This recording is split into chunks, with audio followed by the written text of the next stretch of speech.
Welcome to Fox 54 News at 6. I'm Kenesha Dees. The city of Muscle Shoals is navigating a mounting list of financial challenges, from the city's first ever bad IRS audit to a staggering 357% increase in landfill rates. At the center of this financial storm is the proposed multi-million-dollar sportsplex that's been years in the making. The city council voted last night to put the project on hold after new estimates showed the price tag jumping by $25 million, bringing the total projected cost up to $90 million. Fox 54's Logan Alexandra Russell tells us where things stand now. 66 acres of vacant land stand as the proposed home for the Muscle Shoals Sportplex. But for now, that land will remain empty after the city council voted to put the entire project on hold at last night's meeting. Council President Donnie Lindley says the tipping point came as work from contractors slowed down, providing time for the new mayor to get fully updated on the project. Mayor Billy Hudson says his main concern is the people. He says he cannot justify spending millions until he sees where that money is going. There's nothing out there. There's not any dirt being turned or anything, and I'm not saying they haven't done their work, not saying they have done their work, but my thing is, the people who are the taxpayers, we need to see something happening, and I just don't see that. And my job as the mayor is to protect the taxpayer. Hudson says he is not opposed to the sportsplex, but he wants to see a more concrete plan before more money is spent. The thing that's bothered me is like we were just going to build a sportsplex, but there was never like a plan to do it. The infrastructure wasn't figured in. They're also going to do a retail outlet there, and it's just kind of been something that's bothered me money-wise for the taxpayers. The goal now is clarity.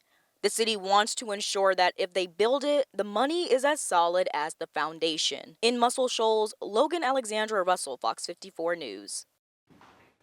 Council President Donnie Lindley clarified a rumor that utility service areas are the reason for the delay. He says that while they are something to coordinate, they are not an issue stalling the project. And a pretty nice view out in Florence. We could see that looks like UNA fountain.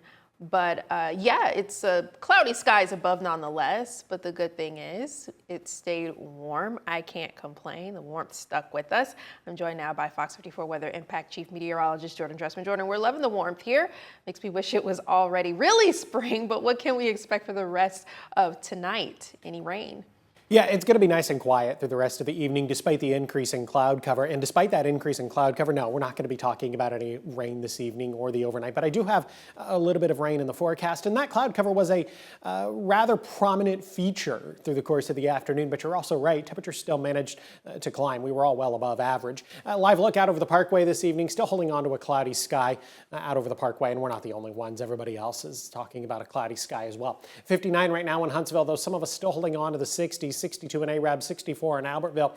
We are sitting at 57 in Florence, 56 in Russellville. Those folks not going to fall off that much more as we head into the overnight. Everybody's going to bottom out somewhere in the low end, mid 50s. So we are most definitely not going to need the heater tonight. Warming up quite quickly tomorrow morning, 58 at 7, 59 at 8, 61 by 9, 63 degrees by the time we get to 10 a.m. Now, all good things must come to an end, and this warmth is definitely going to come to an end. Sooner rather than later, I suppose. We'll talk about it here in just a few minutes.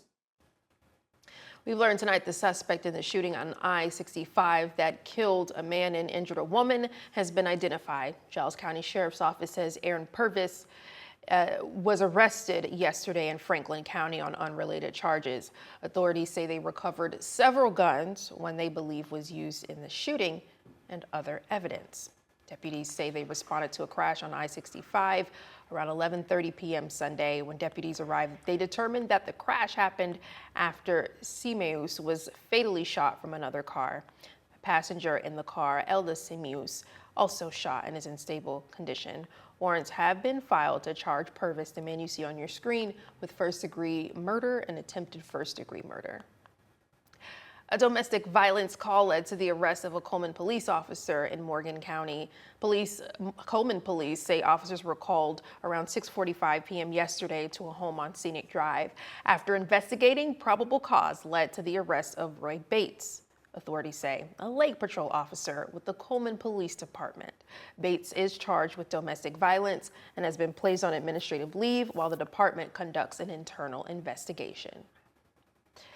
A 60-year-old man was hospitalized after a shooting involving a police officer during an attempted arrest yesterday, according to authorities. Aaliyah says Albertville police officers went to serve an arrest warrant around 5:30 p.m. at a home in the 200 block of Nixon Chapel Road. When they arrived, authorities say they encountered Rodney Langley. APD says Langley pulled out a gun and officers opened fire.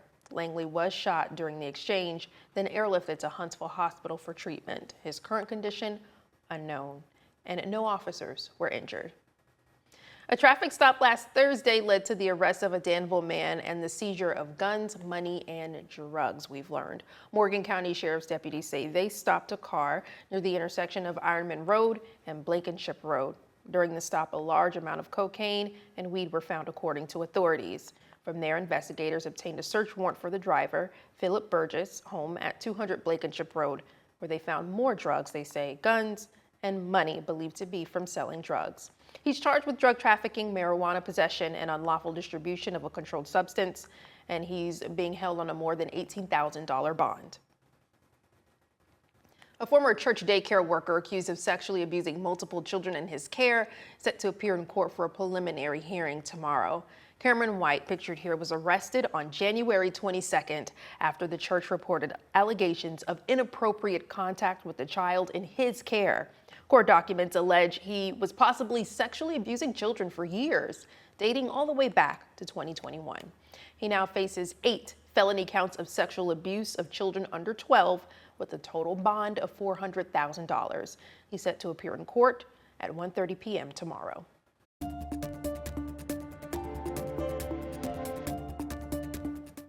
Huntsville Police Department needs your help locating a missing woman. Take a good look at your screen right here.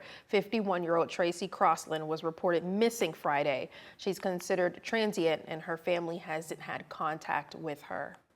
According to authorities, she was last in contact with HPD in June of last year. If you have any information on her whereabouts, you're asked to contact the investigator Birch at 256-319-0313. First on Fox 54, we've reviewed the preliminary report on the probe into a plane crash in South Carolina that killed the CEO of a Huntsville company. Andrew Nichols died and the unidentified pilot was critically hurt when their plane went down after declaring an in-flight emergency. And we know tonight the NTSB investigation is focusing on engine trouble as a primary factor. That's based on the radio calls from the pilot and preliminary examinations of the aircraft. Investigators found damage to 5 of the 6 engine pistons, as well as damage to the camshaft. The plane clipped a line of pine trees while attempting to set down at a small airport, and its emergency parachute system was not deployed. You can read more about the early findings on our website, and a final report is expected within 10 to 8 months. Civil rights leader Reverend Jesse Jackson passed away today at the age of 84, his family confirmed. Reverend Jackson had been hospitalized recently and was under observation for progressive supranuclear poly. Born in Greenville, South Carolina in 1941, Jackson was the protege of Reverend Dr. Martin Luther King Jr., who rose to prominence in the 1960s and became one of the most pivotal civil rights leaders. He was a groundbreaking politician who had 2 campaigns for the Democratic presidential nomination in the 1984 and 1988. A husband and father to 6 children, his leadership and longing for social justice over 3 eras, the Jim Crow period, civil rights era, and post-civil rights era. His signature phrase, "Keep hope alive," lives on. And Alabama leaders are remembering the life and legacy of Reverend Jesse Jackson. U.S. Representative Shamari Figgers reflected on the Reverend's deep ties to Alabama, saying the civil rights icon never stopped showing up, whether in Selma or Mobile, saying, quote, "This was a man who fought tirelessly to keep hope and the dream of equality alive," end quote. U.S. Representative Terry Sewell says her heart breaks over the loss of the civil rights icon. Sewell called Jackson's life a testament to faith, moral conviction, and relentless activism. It was him who actually had the audacity to think that an African-American man could be president of these United States. And the fact that he ran twice for president and mobilized communities all across this nation, Black, brown, white, he mobilized so many people. It is because of him that we got Barack Obama. I fell in love with the special education department and their process. This teacher loves to teach and brings joy to her classroom. We get to meet this week's Fox 54's top teacher next. UNA gears up for its 10th annual Light the Fountain block party, and excitement already building across campus. We'll take you there later.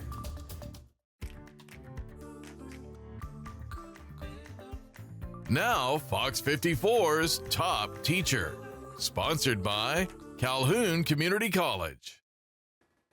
I'm excited to introduce this teacher who's been an educator for 21 years. Yes, you heard right. And what I also hear is she loves what she does and brings joy to her classroom, which explains her last name. Meet this week's Fox 54's top teacher, Keisha Lovejoy from Rainbow Elementary School in Madison. In this classroom, We want a winner. this teacher brings love Great job. and joy to her students. All right, who's She's next? living up to her name, read your Keisha card. Lovejoy. My journey started out as a social worker, and as a social worker, I was in the school system for a lot of my students, my kids with the state of Alabama, and I fell in love with the special education department and their process. And she's been a special education teacher at Rainbow Elementary School for 21 years. I've always had a love for children from being a student in church ministries, and then having children of my own, then being blessed with these children in the school system. My love for them just continues on. And her peers see it. Just ask Principal Quentin Turner. It is a joy. Like when I first met her, I told her, you got the perfect name, Love and Joy, because she loves what she does, and she does bring joy to this school. So she cares tremendously about her students and their needs.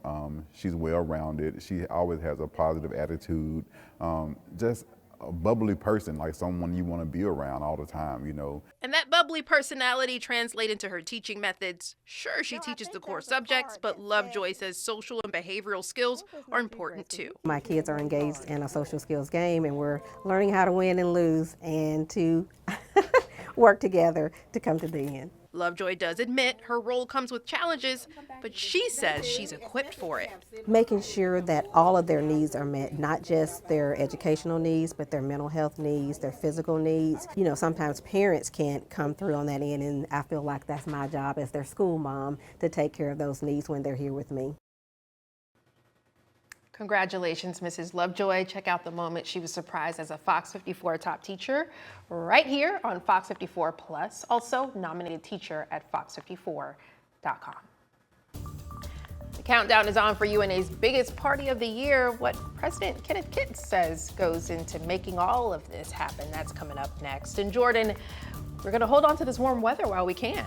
Yeah, we're definitely going to continue to hold on to it at least while we can. It'll be warm as we head into your Wednesday, despite the cloud cover. We'll talk about it in just a couple of minutes. UNA is getting a jump start on preparations for its 10th annual Light the Fountain block party. The Student Government Association handed out pins to let people know it's coming soon. This year's party will be on March 12th from 6 to 9 p.m. It's about a month away. Students and staff already getting excited. Fox 54 spoke with UNA's President Kenneth Kitts, who told us all about the prep that goes into the university's biggest party of the year. This 10th anniversary is very special to us, and so we've prepared special lapel pins that our students are able to pick up today.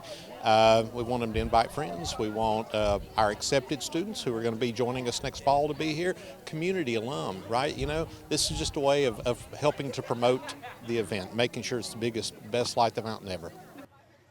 You can see right here, facility staff are already getting the fountain ready for its official spring opening, cleaning it out and installing the lights. Now, the Tennessee Valley's certified most accurate forecast from the Fox 54 Weather Impact Team. Another warm day in the Tennessee Valley. This vantage point from Toyota Field. Personally, I'm loving the warm weather. Didn't have to wear a coat or anything like that. Probably not even a a sweater, really. I think that's the best part, is that for the time being, it is mid-February and you don't need to grab a coat before you head outside. Yes, but That's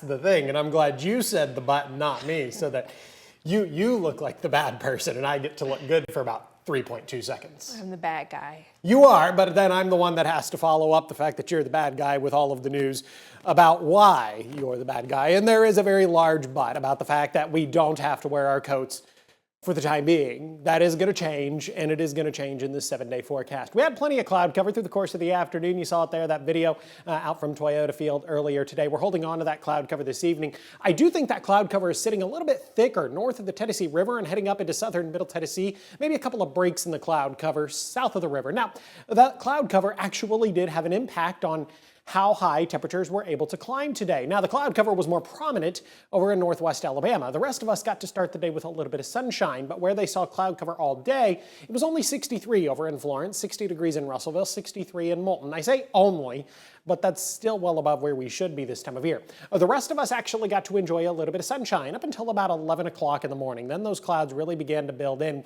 east of the I-65 corridor. We saw 68 in Huntsville, we saw 68 in Scottsboro, we saw 69 today in Albertville. Those warmer temperatures thanks to the fact that we got a little bit of sunshine through the front half of the day. That little bit of sunshine is not going to be a thing as we head into your Wednesday morning. We're talking about a mostly cloudy or an overcast sky Wednesday morning. That cloudy sky is going to continue as we head into Wednesday afternoon, maybe a couple of breaks as we head into the evening, but we're never really going to get rid of the cloud cover. We're also going to bring about a small opportunity for rain Wednesday night and then early into Thursday morning. Most of us are going to end up staying dry. Here we are heading into the Thursday morning commute, nice and dry, but still talking about a mostly cloudy or an overcast sky. In that case, will remain the same through Thursday afternoon and Thursday evening, a mostly cloudy or an overcast sky, but Futurecast is trying to bring in a couple of really light showers into the Tennessee Valley. I do have small rain chances in the forecast to account for that. Now look what Futurecast tries to do as we head into Friday morning. It tries to get rid of the cloud cover completely. I don't necessarily agree with that. I'm going to hold the cloud cover around even as we head into your Friday. So small opportunity for rain Wednesday, small opportunity for rain on Thursday, better chances of rain as we head into Friday and Saturday. The rain on Friday and Saturday is going to be associated with a cold front. So we might get a couple of rumbles of thunder thrown into the mix. That'll be about it. The biggest impact from the cold front is going to be the cooler air that's going to filter in Sunday through Tuesday of next week, where it does look like we are going to stay dry. Temperatures currently sitting in the mid and upper 50s across the Tennessee Valley, some of us holding on to the lower 60s. We're only going to drop into the mid 50s as we head into the overnight. Warming quickly tomorrow morning, 59 at 8, 63 degrees by the time we get to 10 a.m. From there, we are going to climb to a high of around 70 degrees. Nowhere near breaking a record tomorrow. The record is 75. We're going to get close on Thursday. Forecast high temperature is 76. The record is 77. And then nowhere near the record as we head into your Friday. Have a good look at the next 7 days. We begin to cool down on the back half of the weekend. We're going to go from 67 on Saturday to 48 degrees on Sunday, though plenty of sunshine, so still a nice day. 43 on Monday, though we start the day in the mid and upper 20s. We're getting back to reality Monday and Tuesday of next week. The Rocket City getting the chance to host a first of its kind competition for the U.S. Army over the next few days. If you are driving down I-565 and you see drones like these near the airport, it's a part of the Army Best Drone Warfighter competition. This event allows for Army units and companies to come together to show off skill and learn from each other as the field of drone-based warfare expands. We're trying to build the excitement around drone operations from across the Army, bringing in all these different divisions and units from across the Army to figure out, not only, who the best operator is in the Army, but also to try to build on TTPs from our tactics and procedures, from bringing everyone into just one space. Pretty cool. Well, check this out. Baseball season is headed our way soon, but before the first pitch is thrown in April at Toyota Field, the stadium is looking to grab a new honor. The home of the Trash Pandas is on the ballot for USA Today's 10 Best Minor League Ballparks, one of 20 selections. For Rocket City Trash Pandas VP and Assistant General Manager Lindsay Knupp, support from the City of Madison plays an important role in making Toyota Field one of the best in the nation. The city of Madison has always been supportive of us. We definitely have a great relationship. New mayor now coming into play, and we're hoping that she gets to come out here and throw a first pitch and be just as big of a part of this as it's always been. And having this as an entertainment district, that is so much put into town Madison here and Madison itself. We're just so proud to be the hub here in town Madison. Yes, and if you want to help Toyota Field reach the top spot, you can find the link to vote on FOX54.com. The Trash Pandas return to Toyota Field for exhibitions against Alabama Huntsville on March 31st and the Toyota Red Cruisers of Japan on April 1st. And then their season opener is April 3rd. Mo, what's going on in the world of basketball? Well, Nate Oates and company, they've won 4 in a row. They're going to try to go for 5, but it won't be easy as they take on Arkansas. A preview is next in sports. Fox 54 Sports is sponsored by Alpha Insurance. Back on Monday, Alabama earning a spot in the AP Top 25 polls for the first time in 3 weeks. Now the Crimson Tide have a tremendous opportunity of staying nationally ranked as they roll into their next home game. Nate Oates and the Tide returning to action tomorrow night to take on Arkansas in a battle of top 25 SEC squads. John Calipari and his Razorbacks, they're riding a 3-game win streak, which includes an impressive home win over Auburn just this past weekend. Coach Oates explained why his team needs to limit the mistakes against Arkansas's Razorbacks. Team's good. I mean, they don't turn the ball over much. They're lead the league in assist turnover ratio. They're second in the SEC in fast break points. They're third in the country in fast break points, and most of it comes off them creating turnovers or their block shot. So our offense is going to be tied to our defense in this game as much as any game since the Florida one. I mean, go back to the Florida game, we had all those live ball turnovers that they scored off of and didn't really give ourselves a chance at all. So the battle of top 25 teams between Arkansas and Alabama, that's going to tip off on Wednesday at 6 p.m. in Tuscaloosa. You can watch it live on ESPN. Taking with basketball, Coach Dante Jackson and the Alabama A&M men's basketball squad picking up an 82-70 victory last night over Arkansas Pine Bluff. The victory for the Bulldogs combined with losses by Southern, Arkansas Pine Bluff, and Jackson State's upset win over Bethune-Cookman has now created a 4-way tie for second place in the SWAC men's standings with only 5 games to go. Up next for the Bulldogs, they travel to Tallahassee to take on Florida A&M. Now coming up tonight in Sports at 9, we'll have some highlights from the first day of the high school basketball regionals. Can't wait to share that with you coming up tonight at 9 on Fox 54. Kanisha. Yes, coming up tonight at 9, a federal judge blocks ICE from re-detaining Kilmar Abrego Garcia as the government moves to appeal and continue its efforts to deport him again. And we'll get to learn all about civil rights in North Alabama from the son of civil rights activist Sonny Hereford III. We'll have this story and more for you tonight at 9. Before we let you go, it can take a while for persistence to pay off, right? But how about 22 years? That's how long it took one Ohio man's luck to change. He played the same 6 numbers in the state lotto every week. Earlier this month, that all paid off. He hit the jackpot, a $3.5 million jackpot to be exact. As to why he never gave up, the man didn't cite faith or tenacity. Interesting. I mean, I would imagine some tenacity keeping the same numbers for 20 plus years. So twice a week for 22. I'm going to borrow this. It's got a calculator on it, right? Wait, you need my code. Oh, no, you don't. No, I just need the calculator. So twice, Clearly. there's 52 weeks in a year times 22 years. That's 1,144 weeks. Times that by twice a week. That is, I don't know. I couldn't finish the math. Quick look at the next 7 days. You 76 on Thursday. I'll finish the math later. 70 degrees on Friday. 67 Saturday. Cooler as we head into next week. Maybe we'll come back with the number at our 9 o'clock. Awesome. All right. Thanks for watching. We'll see you tonight at 9.